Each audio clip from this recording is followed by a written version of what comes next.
лепшага жыцця ад кіраўніка краіны працягваюць ціснуць на тых, хто патрабуе ад уладаў выканання гэтых шматлікіх абяцанняў.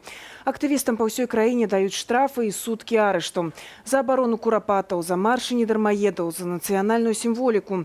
У хаду ўжо не першы раз ідуць пагрозы псіхіятрычным лячэннем. Працягне Кацярына Андрэева. Чарговыя 7 сотняў за кратамі. Суд Савецкага району Гомля пакараў блогера Максима Філіповіча адміністратыўным арыштам за удзел у сакавіцкім маршы недармаедаў у Пінску. У нас по этой статье предусмотрен либо штраф, либо до 15 суток административного ареста. Это у меня 4-й суд. У меня на первом, на втором, на третьем суде всегда давали административный арест. Ни разу не давали штраф. Максим Філіповіч здабыў папулярнасць падчас маршаў недармаедаў. Ён здымаў акцыі і выкладаў відэа на сваім канале на Ютьюбе. Они пытаются остановить это, они никогда в жизни не остановят. Это будет так все массовее и массовее. У каждого сейчас есть телефоны.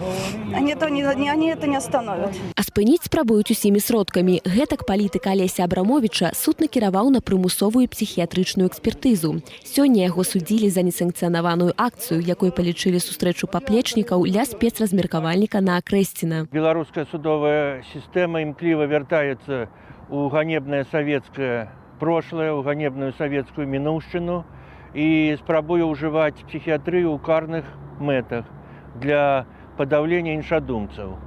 За тую ж акцыю сустаршыня БХД Павел Севярынец і чальцы АГП Ганна Красуліна і Зміцер Кавалгін заплацяць 1150 рублёў кожны. Канфіскацыя маёмасці – яшчэ адзін спосаб ціску ўлады на апазіцыянераў. За няпоўную выплату штрафа у Леаніда Кулакова арыштавалі аўтамабіль, на якім той працуе таксістам. А за абарону курапатаў Кулакова аштрафавалі на 50 базавых велічыняў і збіраюцца пазбавіць правоў кіроўцы. Если сейчас у нас уже забирают имущество, мы пополняем ряды безработных.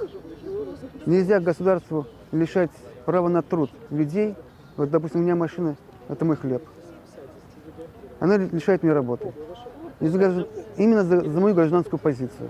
Тым часам у рэжысёркі Вольгі Мікалайчык за нясплачаныя штрафы дзяржава можа канфіскаваць жытло. Няхай у мои 48 гадоў я застануся без апошняй лыжкі, без місачкі для кота. Там рэчы маёй маці, таму што 2 гады таму гэты дом мне маці перепісала на мяне. Рэчы маёй маці. І яна працавала ўсё жыццё на дзяржаву, главным бухгалтерам, яна добра зарабляла. У 70 год, яна пасля мікраінсульта, яна застанецца без нічога. Ціснуць на нашых калегаў, незалежных журналістаў з Гомля, Кастуся Жукоўскага і Андрэя Толчына. Іх пераследуюць за незаконны выраб і распаўсюд прадукцыі СМІ. Цягам вясны на іх склалі агулам 8 пратаколаў. Жукоўскага пачнуць судзіць 29 красавіка. Агулам жа, паводле звестак праваабаронцаў, у мінулым месяцы за палітычныя акцыі затрымалі, аштрафавалі або пасадзілі за краты каля 1000 чалавек. Кацярына Андрэева, Белсат.